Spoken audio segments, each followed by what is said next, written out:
नमस्कार, जनता टीवी देख रहे हैं आप और मैं हूं आपके साथ जागृति खंतवाल। पूरे देश में लोकसभा चुनाव का शोर देखने को मिल रहा है और अब इसी बीच छठे चरण में हरियाणा की भी 10 लोकसभा सीटों पर मतदान होना है। इसे लेकर के जनता की क्या कुछ अपेक्षाएं हैं एक बिजनेसमैन की और साथ ही एक समाज सेवी की। आज इसी पूरे विषय पर चर्चा करने के लिए हमारे साथ मशहूर बिजनेसमैन और समाज सेवी पवन यादव जी जुड़ गए हैं। बहुत बहुत स्वागत है सर आपका जनता TV. Thank you ma'am. Sir, क्योंकि अब छठे चरण में हरियाणा की 10 लोकसभा सीटों पर मतदान होना है, तो आप प्रदेश की जनता से क्या अपील करना चाहेंगे? सबसे पहले जनता टीवी का आभार व्यक्त करना चाहूँगा कि उन्होंने मुझे मौका दिया और मेरा विचार को सुनने का मौका दिया और जनता से अपील करने का मौका दिया। जैसा कि आपने बता दिया है कि एक बहुत बड़ी जो बात है वो हमारे सांसद के लिए जो टीम चुनी जानी है उसका सभी को बेसब्री से इंतज़ार है कि क्या होगा, कौन आएगा, कैसे आएगा और किस दिशा में चुनाव जाएगा। तो सबसे पहले मैं जनता से ये अपील करूँगा कि अपना टाइम निकालें, अपने विवेक से, बुद्धि से इस जो दिन की ना गरिमा को पहचानें। ये दिन इतना आम दिन नहीं है, ये बहुत महत्वपूर्ण दिन है और इस दिन में आपको एक इतनी जिम्मेवारी निभानी है जो पूरे देश का ढांचा जो तैयार होगा वो आपकी इस एक दिन की मेहनत या सोच या जो लगन होगी उस पर निर्भर करता है, क्योंकि आने वाले 5 साल की दिशा और दशा को निर्धारित करेगा। इस एक दिन का महत्व आप समझें और सभी से अपील करता हूँ ज़्यादा से ज़्यादा मतदान करें, सोच समझकर और जनहित में मतदान करें। बिल्कुल। सर, क्योंकि आप एक बहुत बड़े बिजनेसमैन हैं, कई सारी कंपनीज से आपके अंडर कई सारे एम्प्लॉयज़ भी काम करते हैं, लेकिन हम अक्सर देखते हैं कि जब चुनाव का समय आता है तो एम्प्लॉयज़ को छुट्टी भी दी जाती है कि वो अपने मताधिकार का इस्तेमाल करें। लेकिन कई लोग ऐसे भी होते हैं कि जो उस दिन को छुट्टी के तौर पर ले लेते हैं। अपने मताधिकार का इस्तेमाल करने की वो जागरूकता उनके अंदर कम देखने को मिलती है। क्या कुछ कहना चाहेंगे आप ऐसे लोगों के लिए?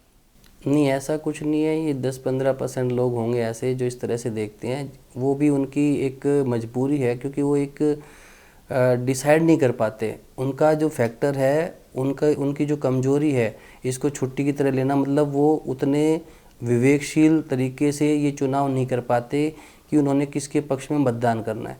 तो जो कन्फ्यूजन है ना उनका, वही वो है कि उनका जो कन्फ्यूजन है इसी वजह से वो नहीं जा पाता मतदान करने। तभी हमारा प्रतिशत हमेशा वही 60 और 70 के बीच में रहता है, जिसमें से 10% लोग तो बाहर होते हैं, अलग अलग मजबूरियां होती है कि वो जाके अपना मतदान का इस्तेमाल ना कर पाता।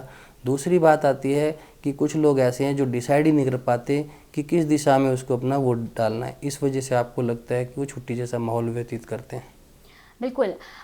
पवन यादव जी, एक महत्वपूर्ण सवाल ये भी कि क्योंकि आप एक बिजनेसमैन हैं और साथ ही साथ एक समाज सेवी भी हैं, तो एक बिजनेसमैन होने के नाते और साथ ही एक समाज सेवी होने के नाते आप क्या चाहते हैं? एक कैसा सांसद हो जो आपकी लोकसभा क्षेत्र में हो या जो आपकी जनता की समस्याओं को सुने समझे? किस तरीके का सांसद होना चाहिए?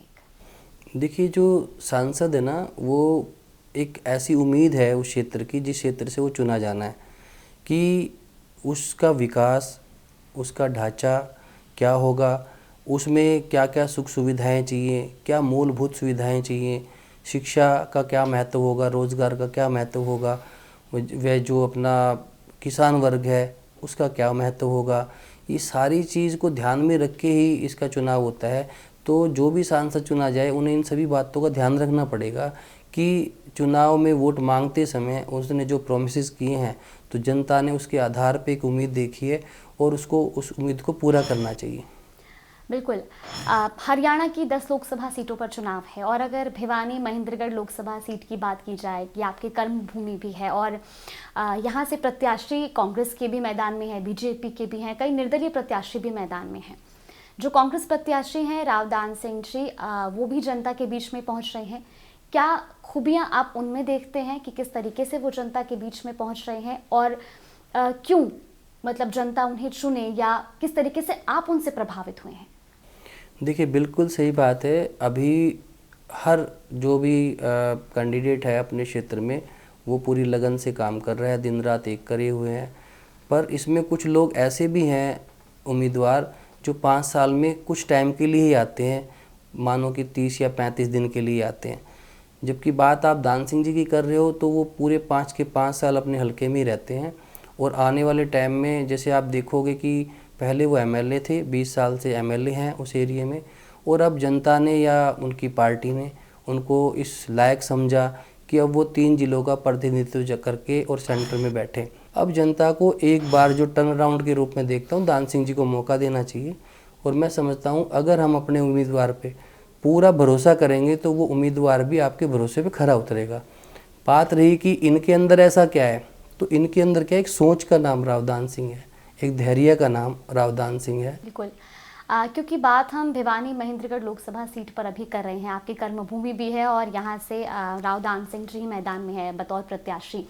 9 विधानसभाएं इस लोकसभा क्षेत्र के अंतर्गत आती हैं और बतौर समाज सेवी आप भी रावदान सिंह जी के साथ क्योंकि जुड़े हुए हैं तो जनता के बीच जाते होंगे, उनसे संवाद भी होता होगा। क्या मुद्दे हैं जनता के इस बार, जो भिवानी की जनता है, महेंद्रगढ़ की जनता है, वो क्या चाहती है, उनकी अपेक्षाएं क्या हैं?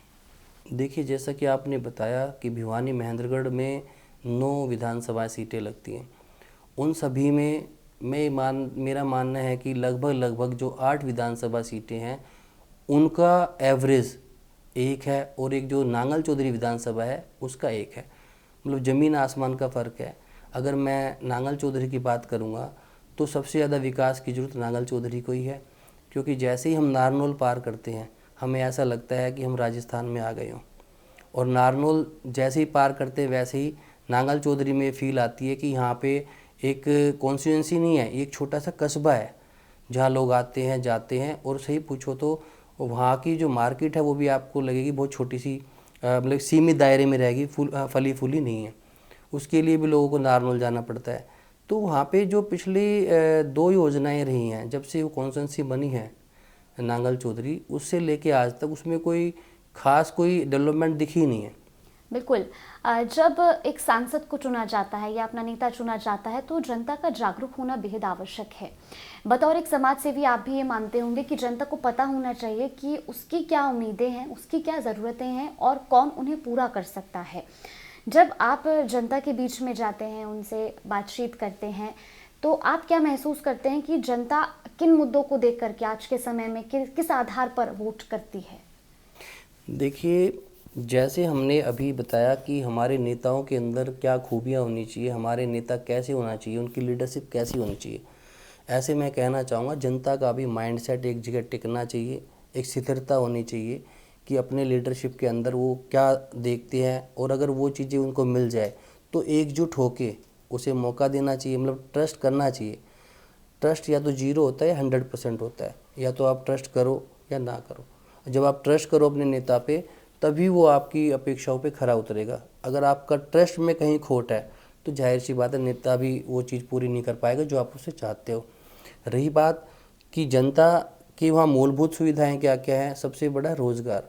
आपने देखा होगा पूरे हरियाणा में, दक्षिण हरियाणा में सबसे पहले अपनी मारुति कंपनी गुड़गांव में आई थी, एस्कॉर्ट फरीदाबाद में आई थी, डेंसो होंडा आईएमटी होने की वजह से मानेसर में आई थी, इवन मेवात तक में भी आईएमटी आज के दिन है, खरखोदा में बनने लग रही है।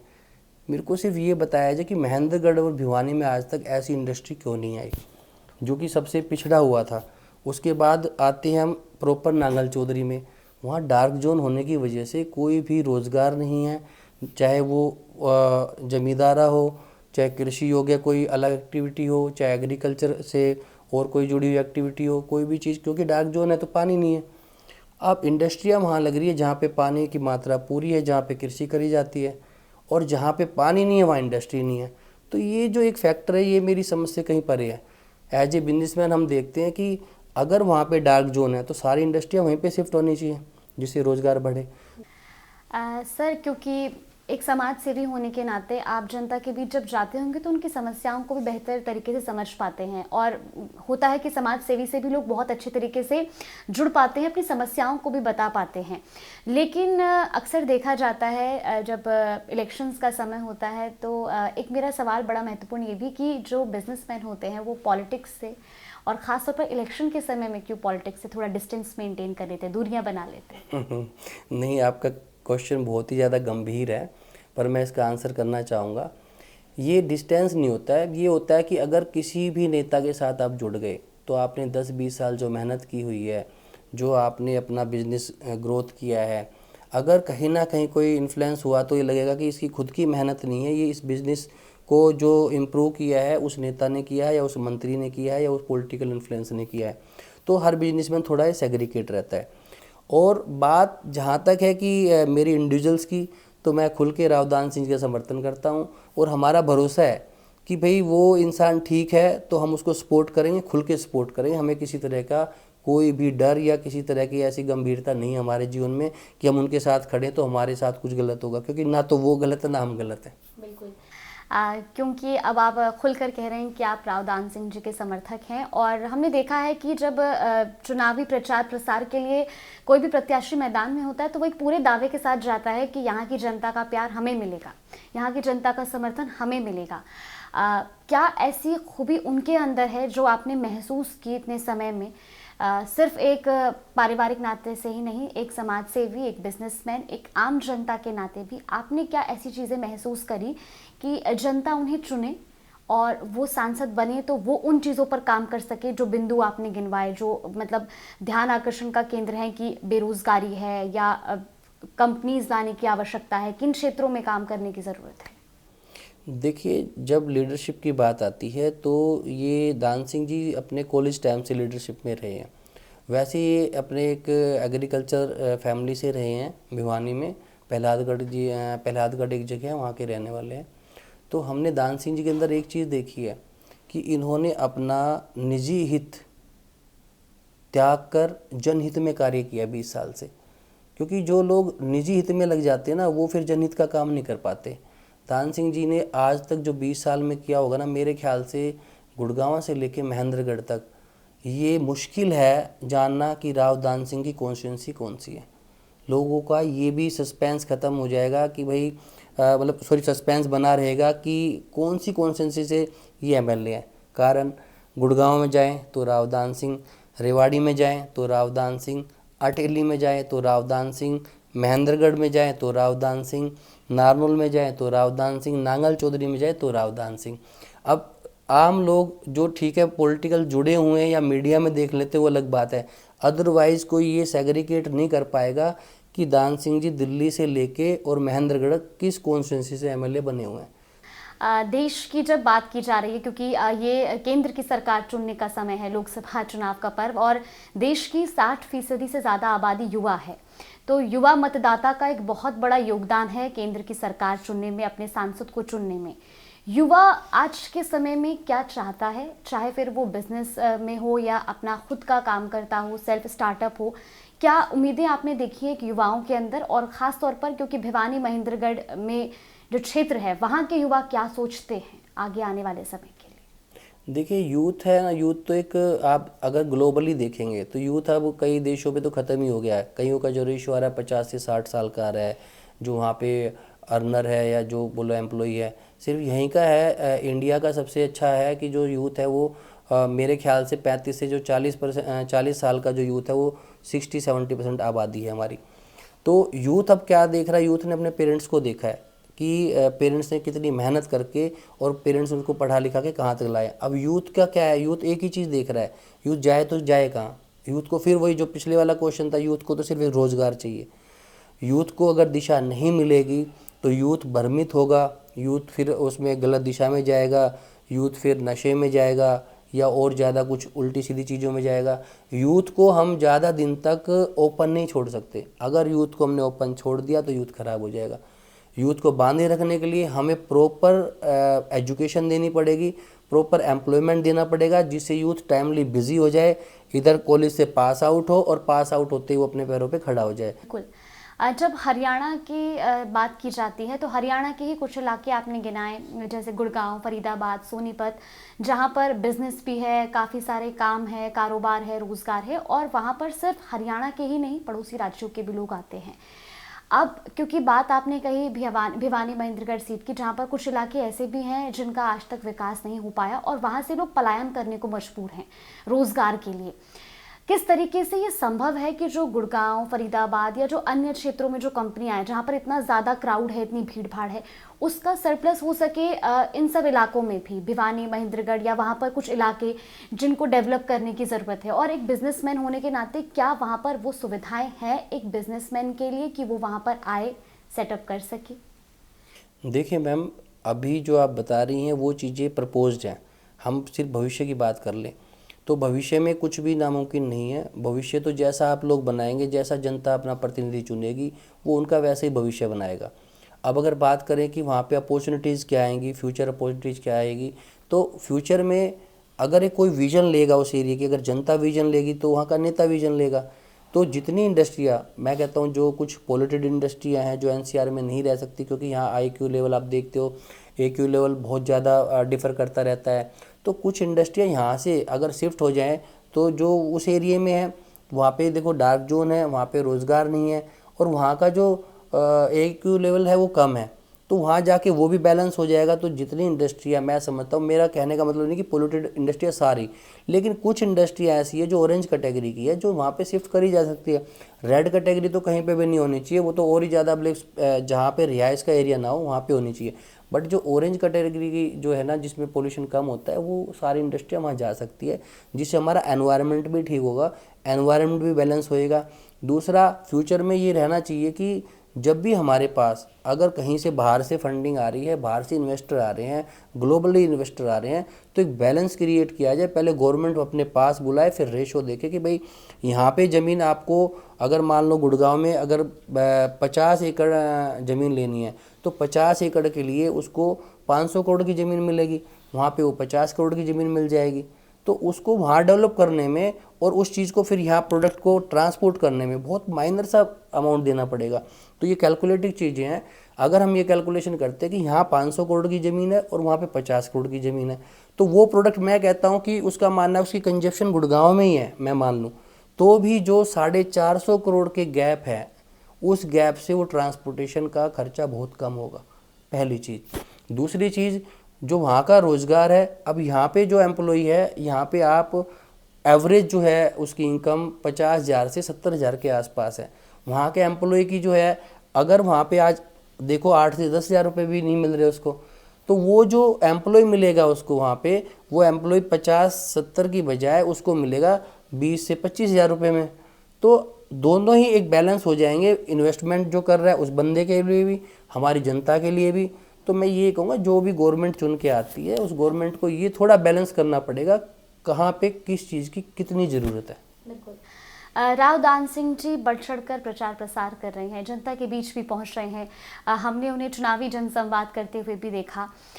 लेकिन क्या कुछ ऐसे उनके खास मुद्दे जो आपने भी महसूस किए, जिनसे जो महिला है, बुजुर्ग है, युवा है, वो अपने आप को जोड़ पा रहा है कि हाँ, और क्या जनता का समर्थन उस हिसाब का आपको देखने के लिए मिल रहा है जिस हिसाब से वो मुद्दे जनता के बीच लेकर जा रहे हैं? देखिए, सर्वजातीय समीकरण पे आधारित है ये चुनाव दान सिंह जी के लिए। बाकी लोगों की ये जातीय समीकरण है, लेकिन सिर्फ दान सिंह जी की जो एक सोच है और उस कॉन्स्टिट्यूंसी की जो सोच है, मैं समझता हूँ सर्वजातीय है वो।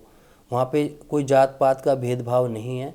तो दान सिंह जी जो कॉन्स्टिट्यूंसी में है, वहाँ जाट मतदाता भी है, गुजर भी है, ब्राह्मण भी है, यादव भी है। तो सारी ही कम्युनिटी ने, 36 बिरादरी ने उनको समर्थन दिया है, बढ़ चढ़कर भाग ले रहे हैं। और जितना काफिला दान सिंह जी के पीछे खड़ा है, उतना पूरे हरियाणा में किसी के पीछे नहीं खड़ा।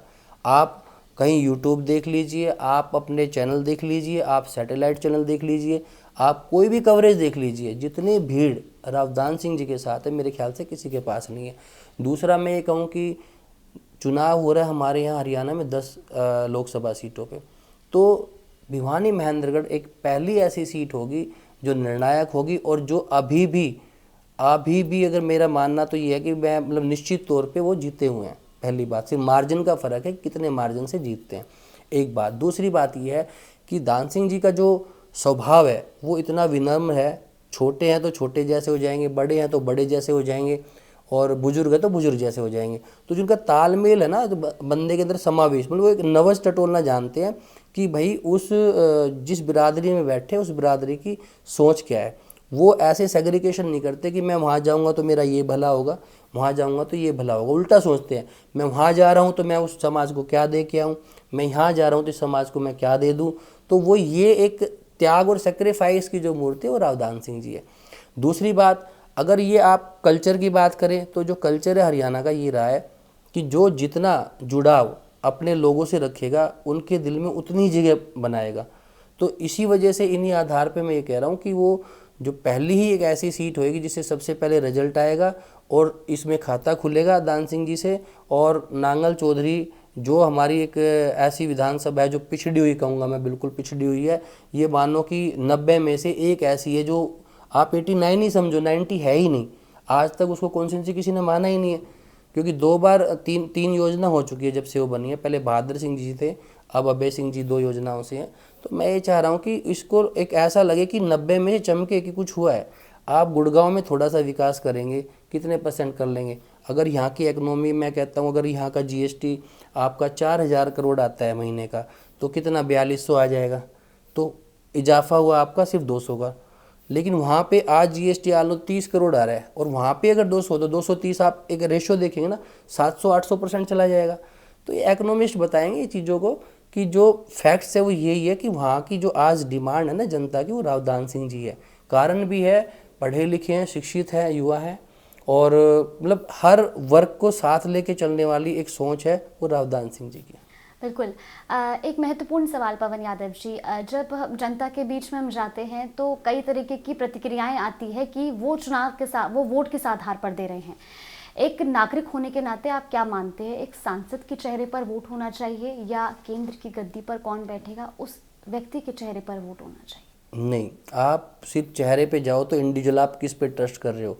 आपकी जो मूलभूत सुविधाएं हैं या जो आपने अपनी एक परछाई सी बनाई, छाया सी बनाई है कि एक सांसद के अंदर क्या क्या चीज़ें होनी चाहिए, आप जिसके अंदर वो चीज़ देख लो वो सांसद होना चाहिए।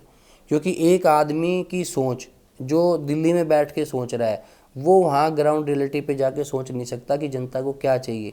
तो जनता को क्रिस्टल क्लियर रहना चाहिए। मैं तो कह रहा हूँ 10 है, 10 की 10 कॉन्स्टिट्यूंसी पे पब्लिक को ये सोचना चाहिए उनको उनके एरिए में क्या चाहिए, वो ज़रूरतें कौन इंसान बेहतर पूरी करेगा, उनको मौका देना चाहिए। और मेरा मानना ये है कि जनता को सिर्फ अपने नेता जो चुनने जा रहे हैं उसका विश्वास ऐसे बनाना चाहिए कि आज हम आपके साथ हैं, कल आप हमारा साथ मत छोड़ना, बस। बिल्कुल।